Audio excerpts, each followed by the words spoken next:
everyone, and welcome down to episode 154 of the Down South Photo Show with me, Brendan Waits, here in Ocean Grove, Victoria, Australia. And the guy on your other screen or in your other ear, if you're listening to the podcast, it is Cam Blake in Hobart, Tasmania, Australia. Hello, Cameron.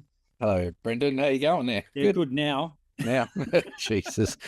My God, how many 154 episodes and we still just can't get technical. Sometimes you don't know.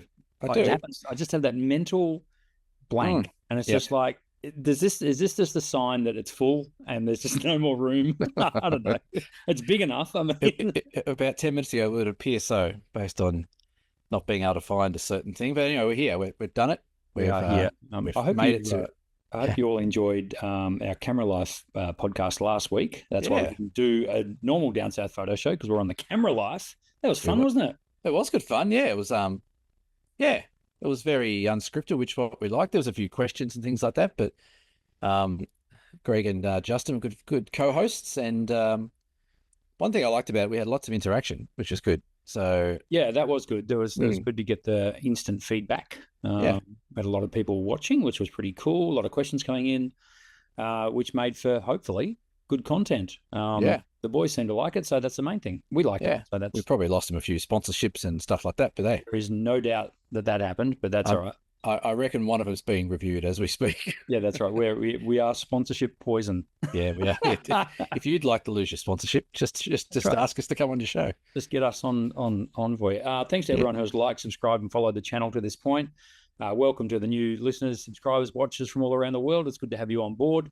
Yeah. If you want to see more information about us, head to dsps.com.au and check us out. We've got a bit of a history there about Cam and I. We've got some photography there. Got some workshops that we do there. We've got all kinds of cool stuff. Photos of the week sometimes appears there. Sometimes. Sometimes if I get around to updating it. But no, it's going well. Jump on that website. We gave a bit of a refresh a few weeks ago. Yes. So it looks fairly good. Yeah. Like for our standard. That's right. Exactly. We can't expect too much out of us too, but no, it was good. We had a good chat last week, and hopefully we picked up a few new fans from their show and vice versa. Yeah, definitely. And I suppose we could probably plug Lucky Straps one more time, but Lucky Straps, plug away. Yes. I've got one in the mail coming. I get one with a certain thing I bought the other day. So. Yes, but we're not mentioning this week. They've been mentioned enough. I think they've got their money's worth. Yes. Yeah. That's right. Their money's worth, which is absolutely zero. Yeah, exactly. So, it's Lucky Straps. I'm very excited about what they're going to do with us. It's going to be very cool. And you were thinking maybe we might detour through and say g'day to lads on the way through. I think I think we'll stick our nose in. They don't know this yet, but I think they're about to find out. I don't watch this. See if we can't organise a rendezvous at Lucky Strap HQ in Bendigo. That'll be pretty cool. Yeah, that would be pretty cool. So so thanks to them getting us on the show. I think we'll be back. I think they want us to have not a regular spot, but a somewhat semi-regular spot on their show and vice versa. They're going to actually separate us. Yeah, no, that's probably a smart move. Yeah, so you'll be on and you can shit can me, and then I'll be on. I can shit can you and compare notes. we can compare shit cans. That's exactly right. That'll work really well. It wouldn't be right if we didn't, would it? No, that's exactly right. Where should we start? Let's start with photo of the week. Yes. I'll start with mine. There it is there. So I showed Cam this photo just before I put it up, and that photo is unedited, folks. That is straight out of camera. It's I'm pretty sure it's the JPEG file, I must say. So when I say it's unedited, our friends who at the brand that we're not mentioning this week have probably done a bit of editing work for me on my behalf. So thank you. This is 45 minutes after sunset. Yeah. When I don't know, you would have witnessed this, Cam, where you get the sneaky double sunset. Where you think the show's over, and then I'd love to know, someone's going to comment below what the phenomenon is, where it's sort of like everything fades and all the color's gone to grays and it's blue hour. Yeah. And then, I wander back to the car or I'll go back to the tent or whatever, and whoops, there it is. I think it's atmospheric differences in different levels of atmosphere is what I think causes it. But yeah, it is cool when it's sometimes cool if you're back in your car or your tent and you're packed up and the color goes off. I must say, I've seen this a couple of times in my rear view mirror. Yeah. Isn't it? I reckon some of the best shots I've never taken have been out of a rear view mirror. I've often wanted to discuss this, so we might as well discuss it now. Anyway, that's my photo of the week. It's gone now. Yeah, It's go on. we'll Yeah, put yours up in a minute, but sure. um, I know the greatest photo I've never taken that I Right, saw but never took. right. Do you have one in mind Oh, that you yeah. I've got a lot, I reckon. yeah, Um, I've got a few, but there's one that really stands. yeah. You explain yours, and I'll think about mine if I I can may have think of. even mentioned it before on the show. I don't think I have, Mm, and I only think of it because you did your trip up to Kakadu last year, yes. Yep. and you were at Corinda Yellow Waters. Yes. You did a cruise there. We do. Yep. I was up there. This is a long time ago, folks. This is in 1996. I was up there last century, Right. and Jesus. I was into my photography, but I was shooting film. Obviously, back then it was all film. And anyway, I was lined up bright and early for the sunrise cruise at Yes. Yellow Waters there.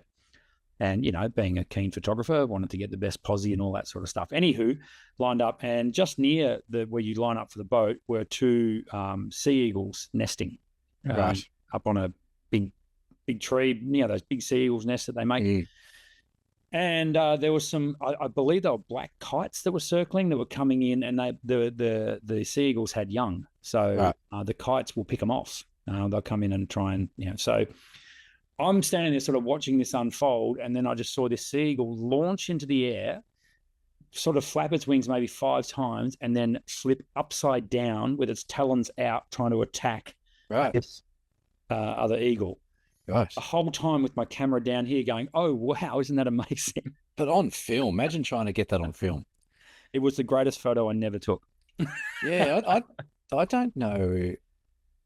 Yeah, I've had like, It's a question without notice. You can come back to me. yeah, no, I reckon there's one that I can remember, and good friend of the show, Chelsea, was there. We were out on the East Coast up near the Bay of Fires where your young lass has been. Right. And we were standing there, and it was like, talking of sunsets, it was like a reverse sunset. You know how you get all those rays sort of coming over the top of you.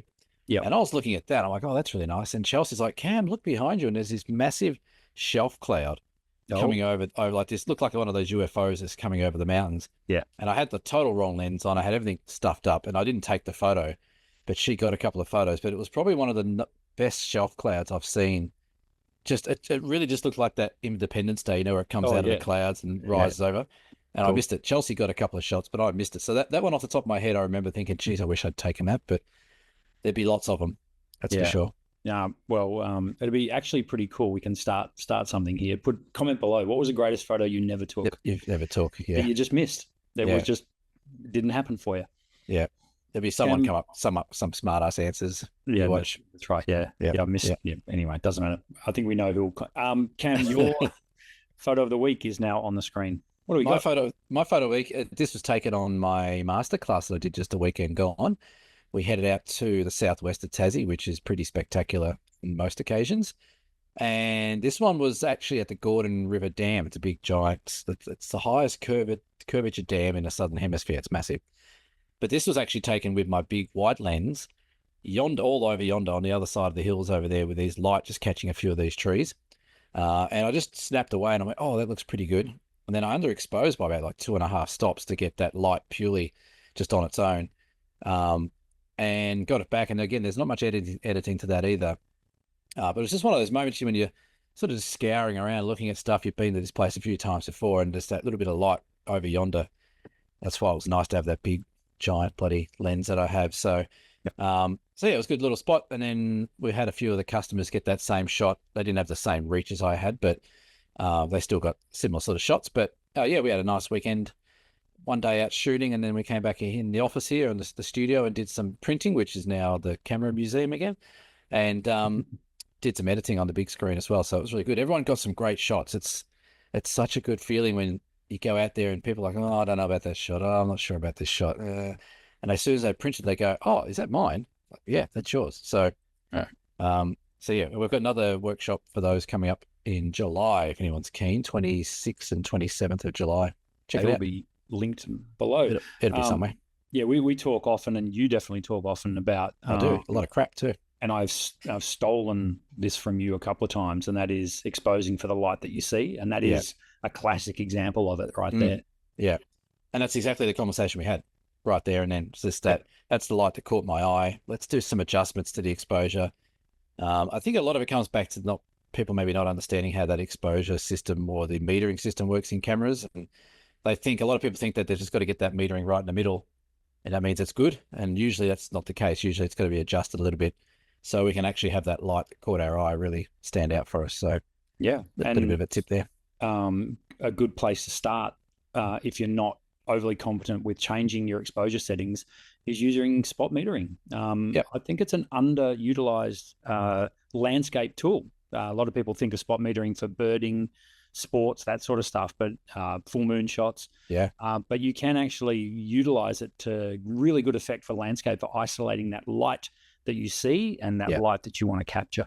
That's really good when you forget that it's on and you get your camera out the next time and everything's Why dark. Isn't this thing metering correctly? Yeah. That's right. Stupid camera. Why is everything so dark or bright? Yeah. Yeah. Yeah. Stupid Brendan. I remember when we were in the Tarkine last year, I had 3 or 4 punters with me, and I was explaining spot metering, but doing it on program mode, just to really show exactly what spot metering can do when you want it. In the case of the Tarkines, we're in the rainforest area, and I think it was that rainforest walk that you can do along the boardwalk there. Yes. Yep. Can't remember the name of the place. You might remember, but it might be Julius River, maybe. Sounds familiar. Yeah. And anyway, there was shards of light just lighting up ferns and fronds and little bits of moss and this sort of stuff. And someone said, well, this is really challenging. And it's like, well, actually it's not. It's actually, this is quite easy light to shoot in because just literally exposing for the light that you want to highlight. Yes. And you can end up with stone cold black backgrounds. Yes. Yeah. And it really makes your subject pop.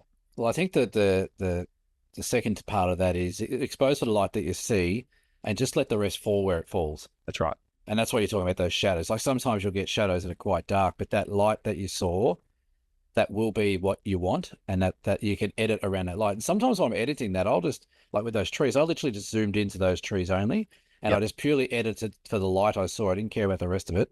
And when you zoom back out, you're like, hey, that's the light I saw. It really jumps off the page, and it works really well. So there's a lot of different metering modes and exposing for the light that catches your eye, and whether or not you do that through spot metering or exposure compensation or whatnot. But it's a good lesson to learn. And I think with photography, sometimes there's a lot of different ways that you can achieve the same result on different settings. So, and people can sometimes get a bit tangled up in that. So find a setting that you're comfortable with, find a mode that you're comfortable with that gets you the shot. Start there. And yes, sometimes that is program mode. And I don't understand why some of these modes are maligned. Like, you put it on program. If you can't work it out, then get the shot first. Yes. Shoot first, ask questions later, I always say. Yeah. Make sure you get the shot in the bag. And if your time permits and the light's still good, well, then you can start playing with your different settings, and it might improve it, it might not.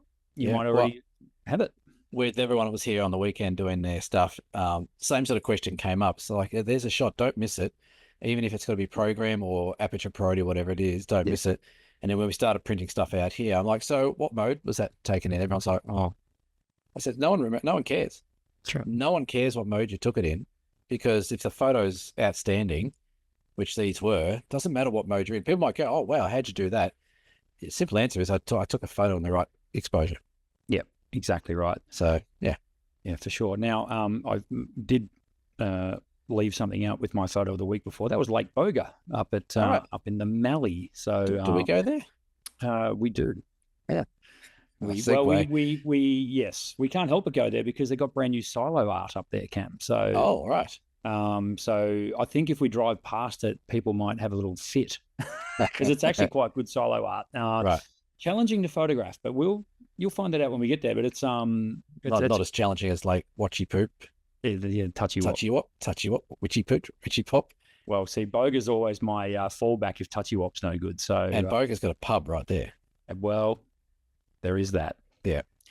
Speaking of, we have 2 places left on our Murray Mallee tour, only two, which is happening at the end of March, which is it's a month away. Smokes. Does this come out in March, this podcast? I think it does.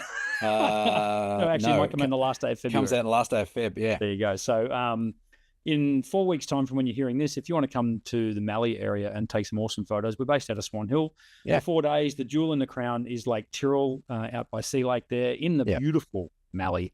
So we'll be getting out to some old Mallee towns. We go to a Mhm. shearing shed. We go to the lakes. We go to the Murray River. We shoot a paddle steamer. We go for a ride on a paddle steamer, and we go to the Pioneer Settlement. There's lots of stuff happens on that trip. So Yeah, we do. Murray Mallee has got 2 spots left.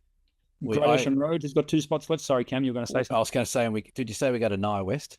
Nia West, Like that's the jewel of the whole trip, really, Victoria's best kept secret.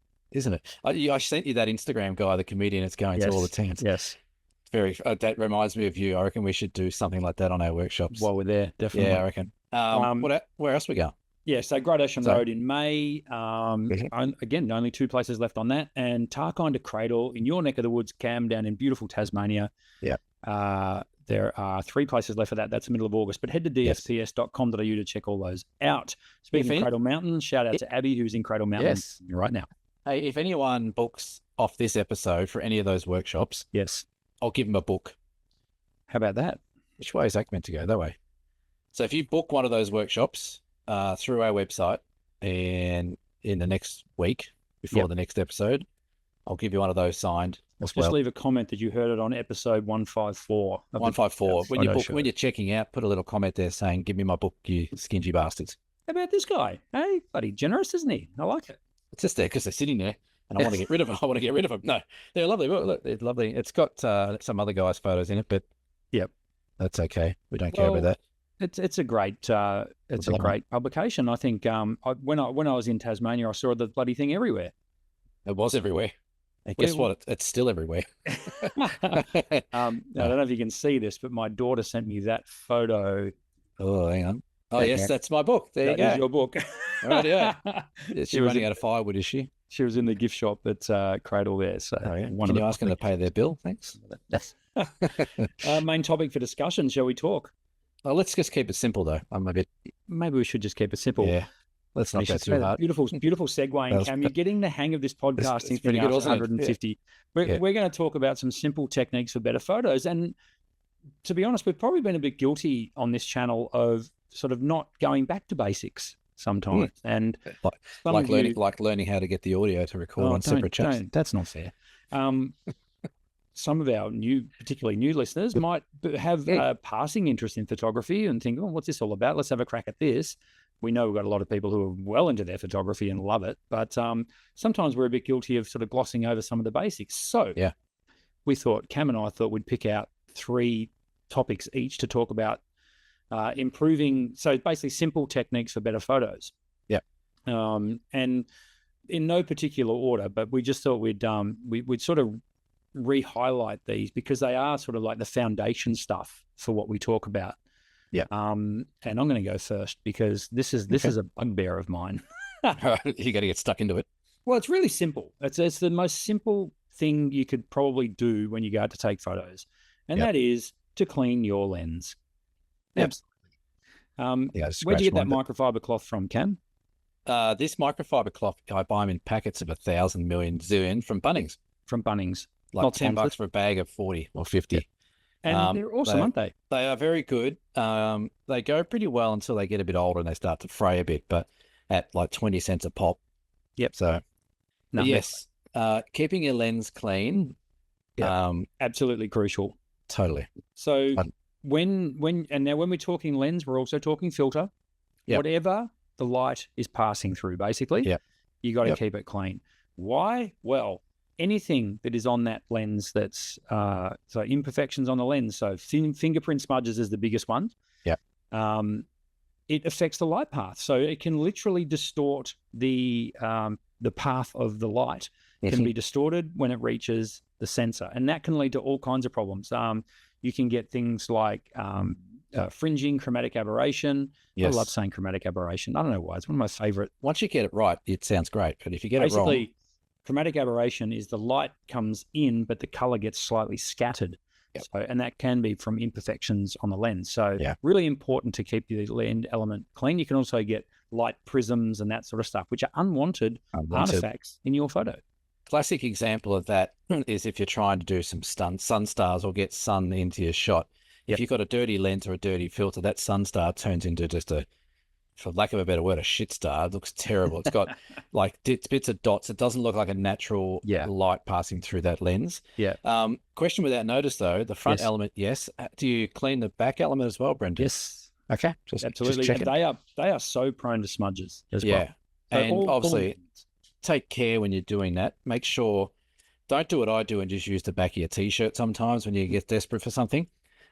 Use a proper cleaning cloth or something that cleans the sunglasses, something that's made for lenses. Yes. The last thing you want to do is actually scratch your filter, scratch your lens Yes. while you're trying to clean it. So keep an eye out for that. Yeah, and furthermore, high-end lenses, so like the pro level lenses that they like to call them, have special coatings on the lens that are designed to absorb light rather than reflect light. Right. And using a t-shirt that you've worn on the beach that's got sand on it, So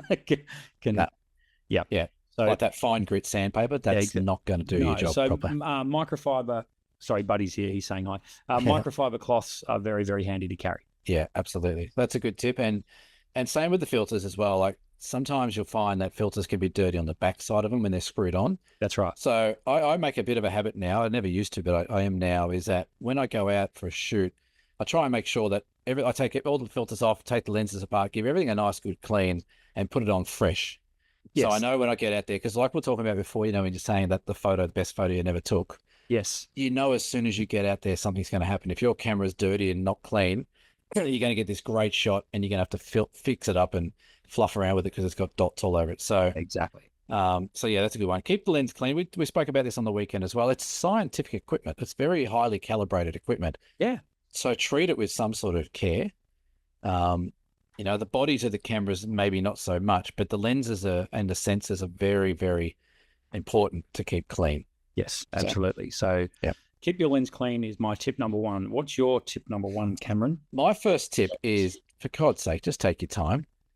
Yep. So it doesn't matter really what photography you're doing. If you're prepared well and if you're organized, you know where you're going, you know what sort of shots you're looking for, just take your time when you get there. So many shots I see get missed, or they get like 95% taken, then they get them back on the computer and something's just not right. One of the biggest things I like to do is really just take my time. And he's got to pull your camera out, isn't he?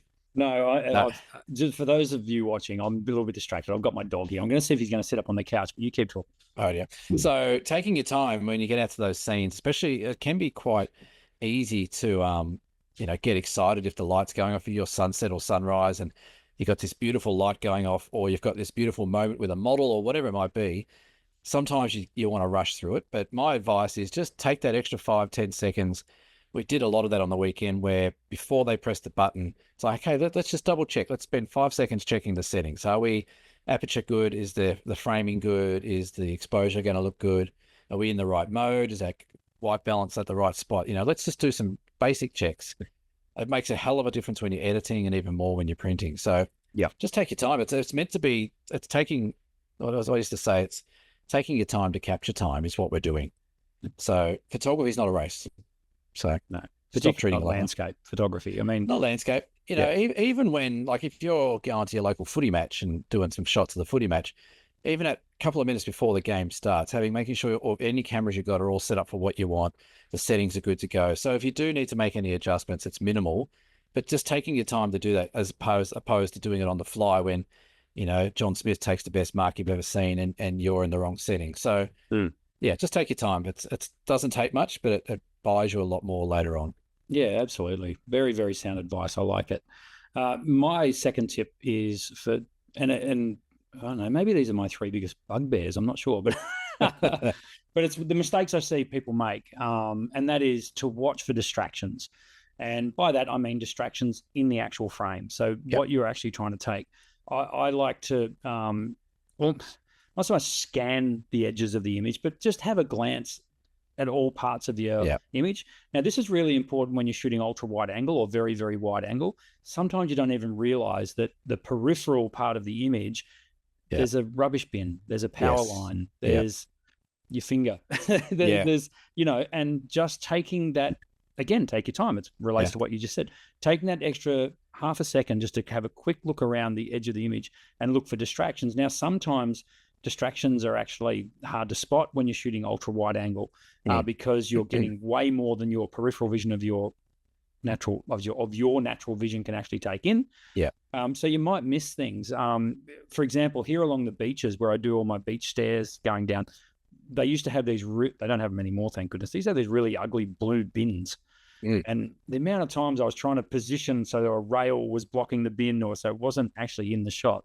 Yeah. And look, sure, these days with Photoshop, you can close it out, clone it out, and all that sort of stuff. I understand that. But we always talk about how important it is to get it right in camera. And that's one thing, again, you've got full control over, is to eliminate distractions from your image. Yeah, 100%. And one good little tip I, again, was talking about on the weekend is with your camera. Most cameras on the back, when you put them up, they'll have all the details on there, you know, like all your exposure detail, what mode you're in, stuff like that. I like to turn mine off. Usually you can just go through your info mode and just turn it off so you've got nothing but a clear shot. And then that way you see everything that's around the frame. Yeah. So you can scan that without, because I don't know how many times I got back and my tripod legs been hidden in the exposure data on the bottom of the screen. It's like, for Christ's sake, really? Yeah. Like, just take your time, clear that screen. Like you said, look for any distractions.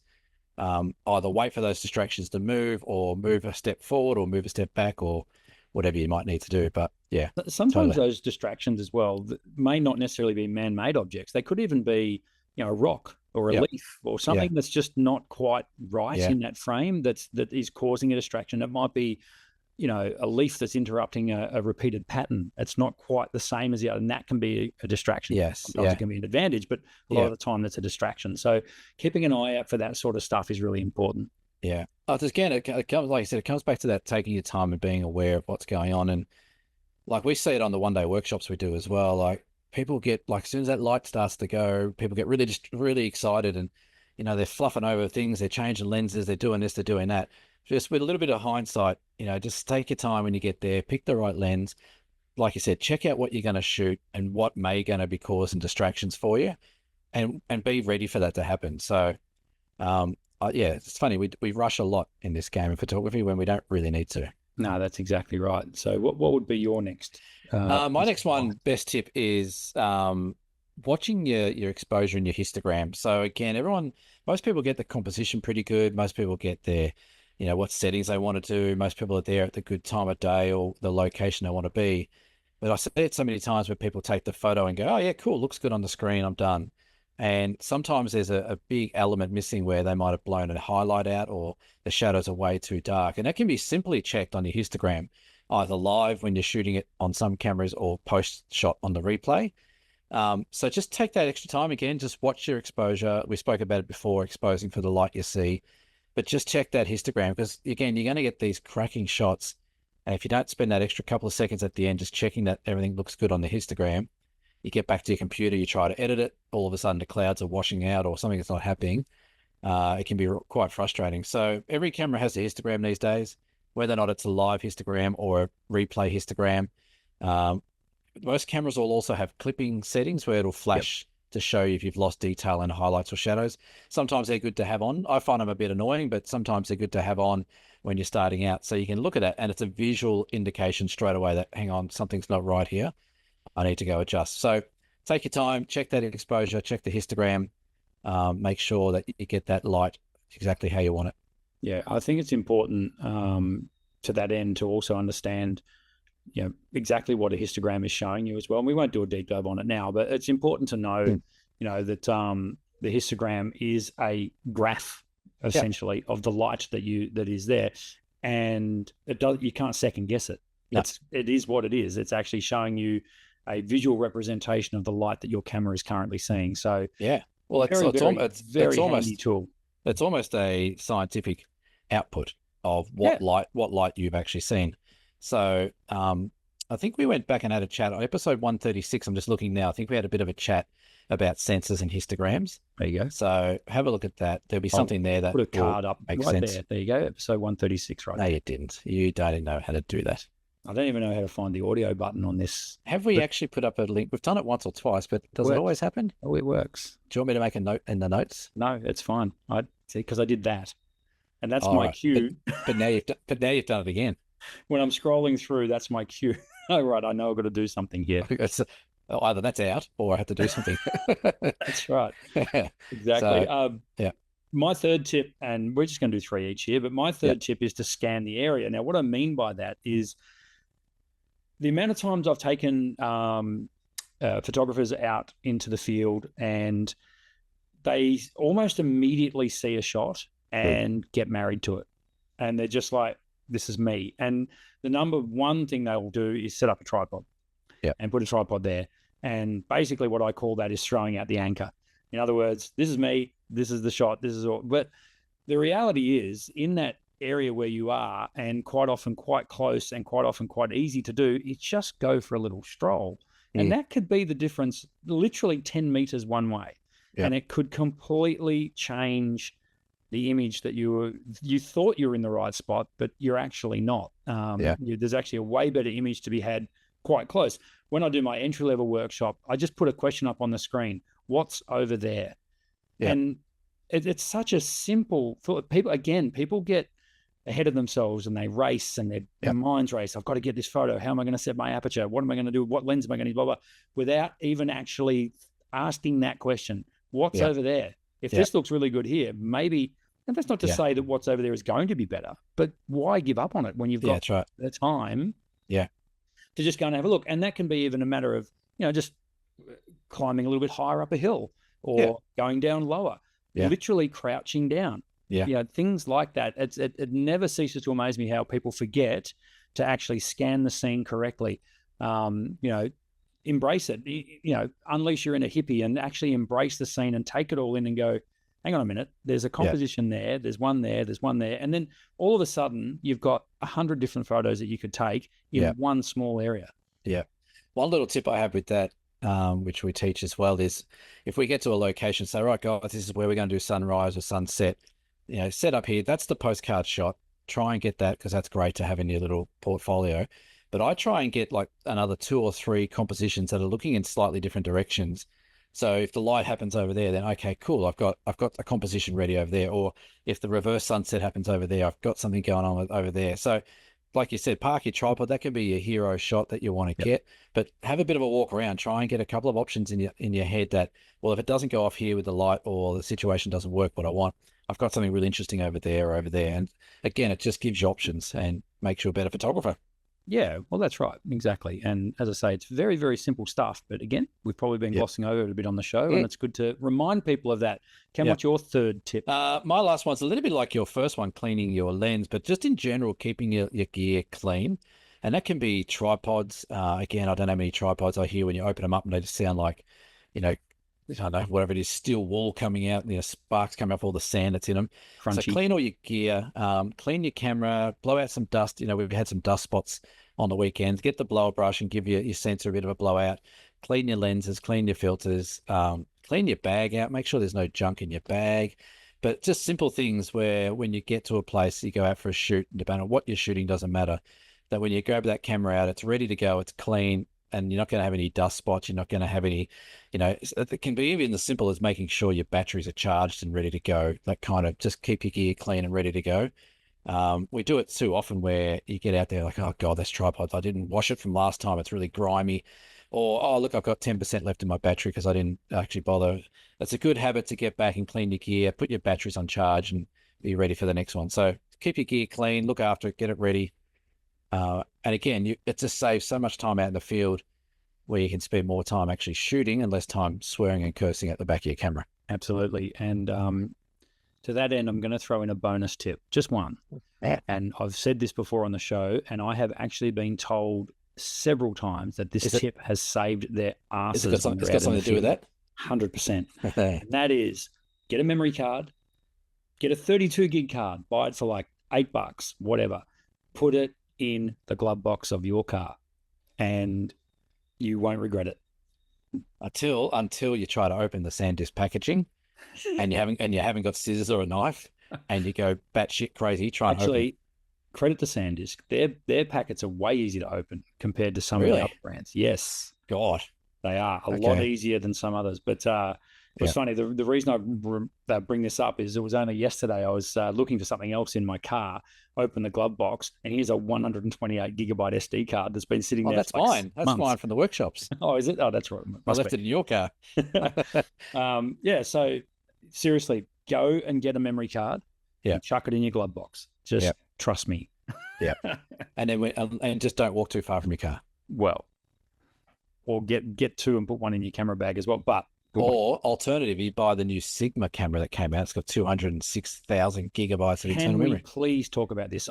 This was not on the run sheet. That's not. I just had to put it in because I know you want to talk about it. I showed you the link to it today. So today, when we're recording this, our good friends at Sigma have gone ahead and released a camera that I think may very well be a winner. But I do think it's what I had in my mind's eye when we talked a few months ago about Right. Apple putting out a camera.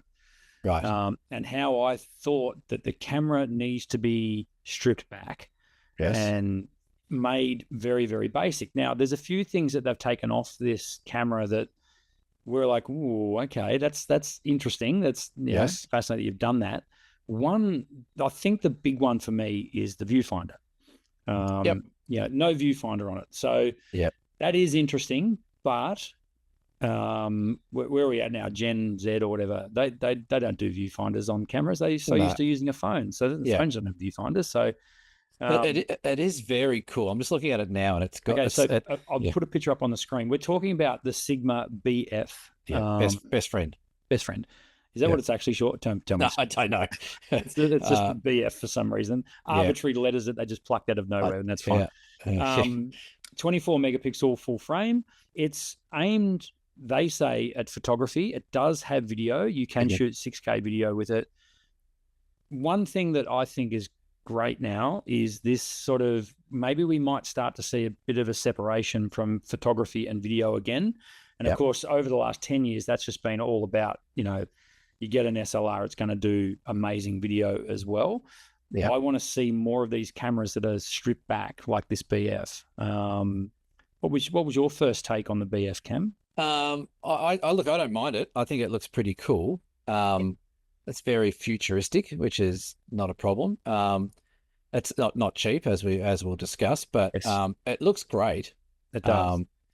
Again, like, what are they aiming at? I guess who are they aiming at is the question. Again, I think it is maybe something real. It's going to be not the hipster, but it's going to be the high end market. I think they're going to be over $4,000 or something like that. I think this is going to be aimed at a tech audience. Yeah, I think so. More that Apple tech and people that like all that tech, and it looks slim and it does look radical. I like how it's got a really cool sort of filtered grip, or like what do you want to call it? Like it's half grippy, half not. It's a very interesting design, isn't it? The interesting design. The one thing that's a bit funny for me is that it's an L mount lens. So L mount lenses are generally pretty big and bulky. So you're going to have almost something the size of a battery bank with a big lens on the front of it. So how it feels in the hand, I don't know. It's going to be a bit interesting, but it does look cool. It's interesting that the image that I'll go up on the screen, obviously they're pairing it with the Sigma lenses, but using the L mount is quite interesting because, of course, it does open it to, a broader scope of photographers. So people with legacy glass already. I don't know. There's something about it. The one thing I really can't stand, and it's the same with that camera you talked about last week, and that is the lack of the grip on the front. I think with prolonged use, that would drive me absolutely bananas. Well, I think this is, and obviously maybe this is a bit of a take back on the older cameras too. This one where it's not having a grip on it. I use that other camera that we won't mention over the weekend, and I've just put up a review about it on my website. And without a grip, it's without one of those prime lenses on it, it becomes tricky to use. So yes, this one uses L mount lenses, which is great. You can get pretty stock standard prime lenses for them as well. But yeah, like, I don't know physically how big it is. Like, it's about so big, isn't it? It's not huge. No, it's not massive. It's probably sort of iPhone-ish size across the back, I would have thought. So yeah. So, but anyway, it'd be interesting to see when it comes out, what the reception is, and when people start using it. Whether I want to get my hands on one. I'm really genuinely interested in this camera. I think that, as I say, the lack of, and we talked about distractions before. I mean, the lack of distractions on the back of the camera, the clean lines, the look of it, the lack of buttons. I mean, it's a much more menu driven system, and therefore I'm going to assume it's an app driven system. Right. It's USB-C charging and USB-C downloading for the 230 gigabytes of internal memory without a memory card slot. So that's interesting. So that's gonna give you what 15,000 shots or something, isn't it? Based on 24 megapixels raw, it's probably going to be somewhere in the vicinity of 10,000. 10,000, yeah.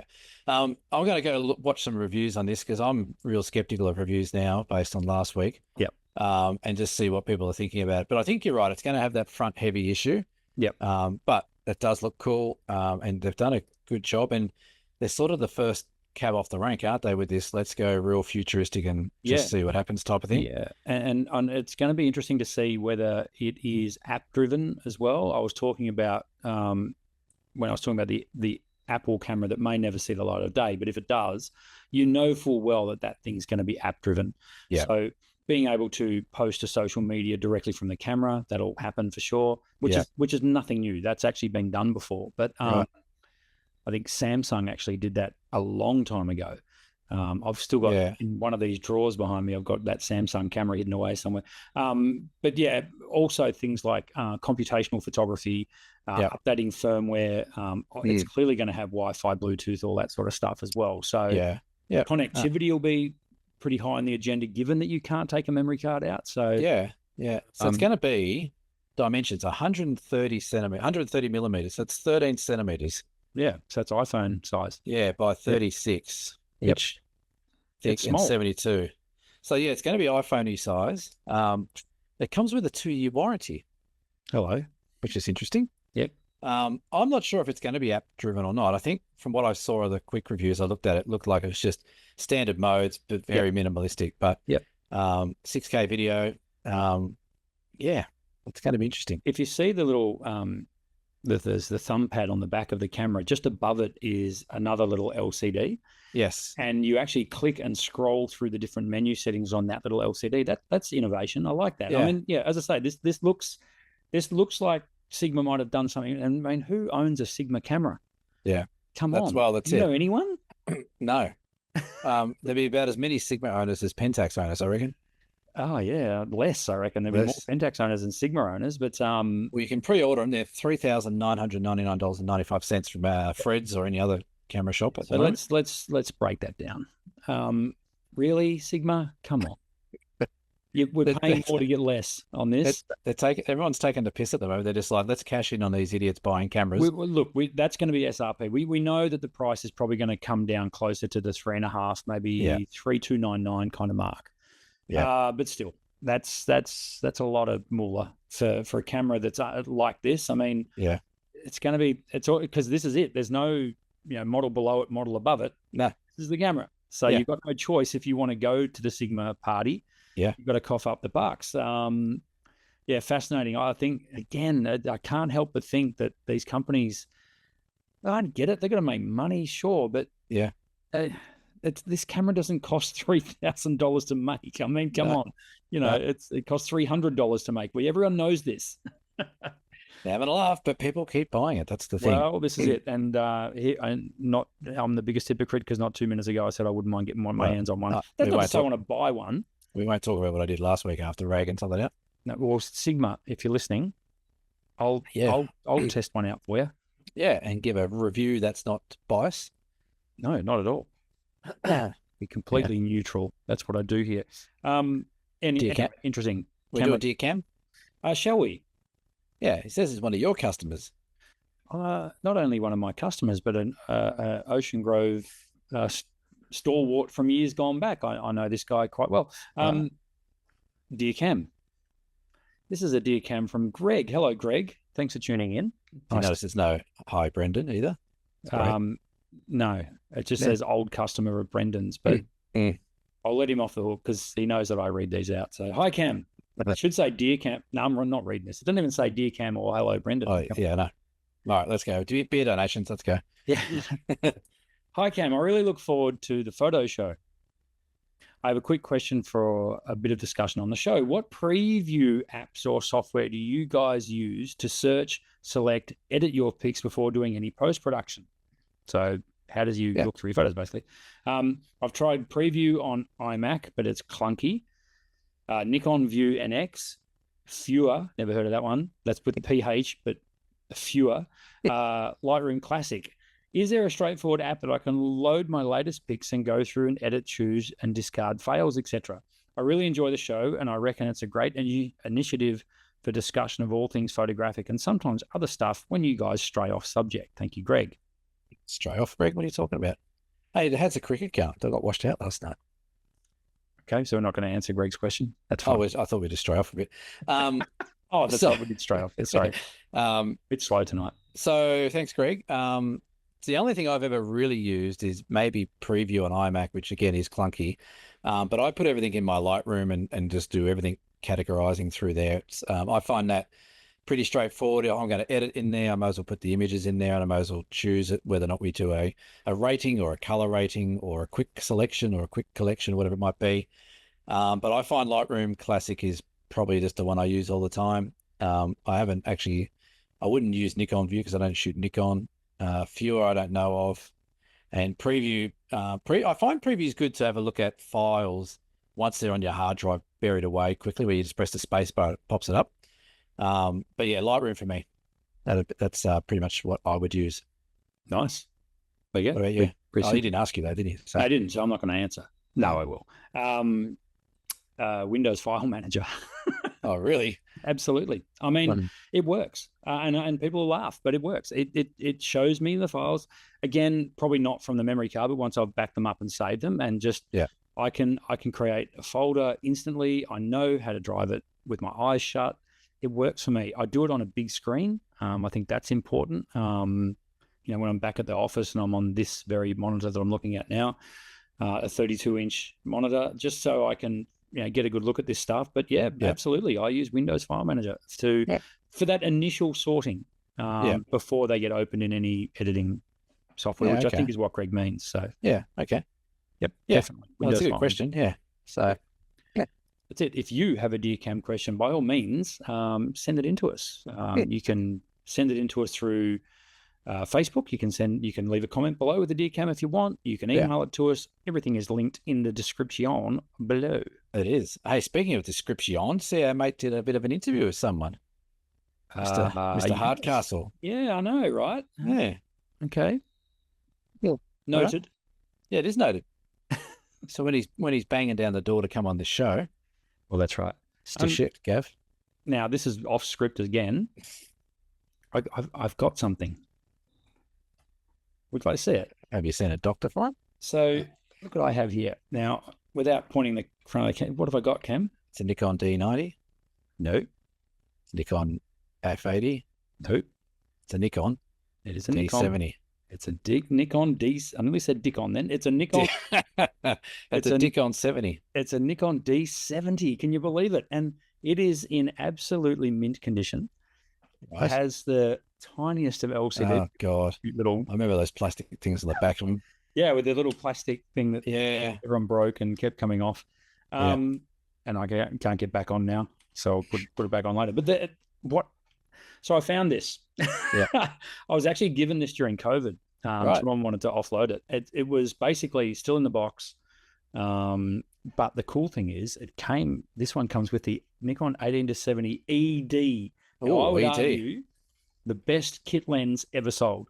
Right. Like, as far as a kit, body and a lens in a box. Yes. For a kit lens, the 18-70 ED. And I have it. I'm stoked. I kind of forgot that I had it. And so I dragged it out, and I'm going to take some photos with it. And next week's photo of the week is going to be shot with this. All right. Well, I'm going to one up you. I'm going to have to take my headphones off for a second. Hang on a sec. I'm going to come back. I'll explain to the people. This camera here, folks, was I shot my first wedding on this. Let me get this one. Sorry, I'm talking. I'm trying to talk to the people here. I shot my first wedding on this. I don't shoot weddings anymore, but I shot my friend's wedding on a Nikon D70. This was an absolute workhorse. I love this camera. Talk about grips, mate. That is how a camera should be. Wasn't that the film 80? It's the same body as what the film. I think the film F80 or something. And the F80 is what I used to own. So that's probably why I like the D70 so much. But I'm telling you, folks, they do not make them like this anymore. By the way, charge the battery up. Wouldn't have been charged for 10 years. Worked straight in, worked perfect. One thing, bit of a bummer, it does take these wonderful things called compact flash cards. Oh, I've got 1,000 of them. Do you need any? No, I've got a couple sitting around here somewhere. But CF, and of course they were prone to having bent pins in there. So Yes, I've that's got to right. be. I haven't put a card in it yet, so hopefully, but I'm confident.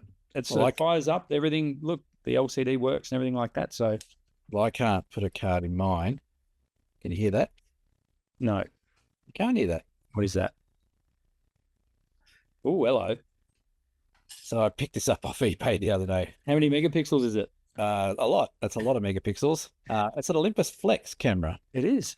from the back in the day. So it's in good nick. It's got you can see it through there. Who ripped who off, Rolly or Olympus? I don't know. I think Olympus might have done it. I got a feeling that Rolly might have been first. Yeah, I think so. But it's Yeah. in good nick. Takes the 120 film, I believe. Oh, you got to shoot with that. I've got it's got a little bit of dust on the lens, but I'll give it a go. You I got nearly some said sensor. Oh, yeah, I did. It's got a little bit of dust on the sensor. Yeah. I've got some film in the fridge, so I might give it a crack over the next few weeks and see what it is. But I just thought it was like a couple $100. I'm like, that looks pretty cool. I'm going to buy that. So We should do a photo challenge, you and I. all right. Right, Maybe next month's photo challenge isn't with people watching, it's out with us. With us. This is a good idea. Yeah. Look at us, Maybe mate. I wonder, would it be? It might have to happen when I'm in Tassie, only because you don't really want to travel far with that camera. Yeah. Maybe when we're doing the Tarkine Cradle, you take a roll of film, I'll take a roll of film on that camera. Yes, okay. That could be a lot of fun. Yeah, all right. I haven't got the first idea of what I'm doing, and that's going to be the fun of it. And I'll film it. You know how long it took me to open the bloody back of it? Yeah, But it looks pretty clean though. It's all nice and clean in there. And But I've got it. Full disclosure, I might have a head start on you. I did load a box brownie with 120 film a few months ago before BFOP, yes. and I was meant to take it to Bright, but I forgot to take it, and I've almost finished a roll of 120 through a box brownie. Oh wow. Yeah, Well, maybe you should bring the box brownie and I'll play that. we'll swap. I like Yeah. it. That's the box brownie I've got that was made in Heidelberg. All right. Yeah, Excellent. so it's kind of cool. It's what a hipster. But anyway, My uncle and my great uncle used to work at Kodak in Heidelberg. probably had their hands on the very camera that I own. Probably. So Yeah. That'll be fun. yeah, very cool. I've got no idea. I don't think it's got a meter, so I'll have to meter it myself. And yeah, very Well, cool. Two things. One, if you would like to see us do a shootout on that very camera and a box brownie, we'll do it. Two, if you would like to see me review the Nikon D70, Review it. be a bit of fun. Yeah, Right. why not? Let's review a camera that is nigh on 20 years old. Yeah. That could be quite interesting to see what's does this- changed. How does this bloody work, this thing? Oh, there we I go. don't know. Mate, you're I got looking, focus. what are you looking at the top for? You got to look through the lens, mate. Yeah, I'm looking through the top. And it's got something. It's got like a little. It's got a little magnifier at the top. Yeah, that's pretty cool. This is riveting content, Cam. Yeah, no, sorry. Moving on. Beer donations, right? Can we have beer donations, please? Cam, We for can. This week we've had Sharon Thorogood and the Destroyers. Thank you, Sharon. Catherine G. And Hey. we had a new donation this week from a Did we? lady called Mel H. Oh, Oh. no. Sorry, that's Mel. Sorry, Mel. Hi, Mel. Hey, Mel. Yeah, that's for Mel. Weren't we going to get him on the show just to sit in the background for a whole episode drinking beer or something? Yes. Put him in a little corner, in a box Yeah. in the corner down In here. a box, yeah. Like, Or he can do over like that sign side. language or something. Yeah, that's right. Mel's coming on the Mallee. Mel on the Melly. So if that's not enough for someone to book one of those 2 extra spots, know that you're going to have #1 ticket holder and celebrity Mel, And you get a book. and you get a book as well. Yeah. That's going to be fantastic. Thank you for donating a beer. By donating a beer to the show, yeah, occasionally we buy actual beer, but it also helps us, finance this thing and pay for YouTube. Buy Awesome. shitty old Olympus cameras. That's right. Nikon D70s. Hey, we haven't touched on the people's vote for the competition Oh, of mountains. So how remiss of me. I know. Like I'm Have a week off and I'm out of practice. We've got 10 pictures up there which are getting voted on. We've got pretty much the last day will be when this episode comes out. You'll have Yes. just like midnight to have a bit of a chat and vote. But if we go through the votes, I'm just scrolling through them all. It is very, very close. Like it's only a couple of votes separating the top 5 of them. So Awesome. at the moment, we have a lovely photo of Cradle Mountain in front. So good. yeah, get on there and vote. not.com, it's a DSP Facebook page. Yes. It's a pinned post. You go up there and just go and like. You can like them all. You can like the ones you don't. Whatever you want to do, you go in there. And then at the end of this month, for the next show, we'll announce who that was, who is getting something from you, I believe. Yeah, a $50 gift voucher for Ocean Grove. $50,000 print voucher. That's amazing. $50 print voucher from Ocean Grove Camera and Photo. Question without notice. Yes. When does the football start? Well, funny you should say that as well, because the official footy season kicks off next week. So as this goes out, we've got a few. Actually, it's going to be the following Thursday after this goes out on the Friday. So right, I believe that would be around the 6th of March. It is the 6th of March now. Looking at it, absolutely crazy. Yeah, right. Which is Geelong playing up in Brisbane. So Brisbane, Vegas. That's right. Yeah. So should we tell people who we've got on next week? We've got a football star. We do. Awesome. Tune in next week, folks, because we have the AFL's chief photographer. I'm going to interview them. Michael Wilson is his name, and he'll be on the show next week. Really looking forward to talking to. And yeah, look, this is predominantly a landscape photography show. We know that, but it's always good to get input from other, particularly professional photographers, working photographers we've had on the show before. So keep an ear out for that one. I think that's going to be a lot of fun. You know what's going to be really funny? What's that? When this episode goes out to overseas customers or overseas viewers. Yes. And we're talking about a game that they have no idea how it works. We might have to link a little, this is what we're talking about sort of thing. But have you seen those Americans react to AFL football videos? They are a classic. So for any Americans watching the show, look up Australian rules football. It's not rugby. Yeah, for God's sake, it's not rugby. That's the bum. That's the bum sniffing. It's not rugby league. It's Australian rules football. Yeah, that rugby league's when they sniff each other's bums. AFL is where they just go from all directions and smash each other. Yes. Go have a look at that. But that'd be cool. I'll take a week off. Where will I be? I'm going somewhere, aren't I? You are setting off a group of people on the Cradle track. That's right. I'll be checking Overland. People going on the Overland track, so I'll be away for that.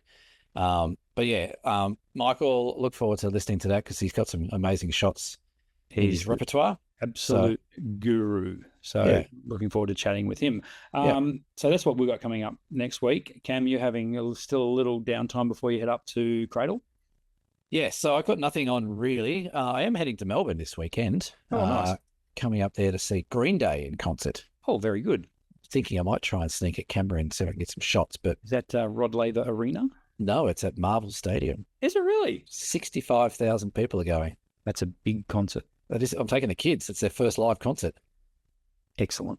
So, and of course, in all their wisdom, we got an email yesterday from Ticketmaster saying, important transport notice for people going to Marvel Stadium. Expect a crowd of 65,000. There is train works on every line on Saturday where buses are replacing trains. And there's road works somewhere else. Yeah, thanks, Melbourne. So, we're going up there. We'll be going up there I'll be in Melbourne just as this comes out. So, and I'm going to go. Green Day not coming to Hobart. We don't have a stadium. Right. Okay. Yeah. Yes. Anyway, that's political, and let's not go down that rabbit hole. Let's not. I think that's it. We're done. Very good. Nice. This has been episode 154 of the Down South Photo Show. I will catch you with Michael Wilson next week for episode 155. We'll see Cam in a couple of weeks. Don't forget, get on the Facebook page, vote for your photo of the month from last month. Yes. And jump on dsps.com.au, buy us a beer, book a workshop. Bugger it. Why not? Yeah, book a workshop. I dare you. Okay. Bye for now. Ciao. See ya.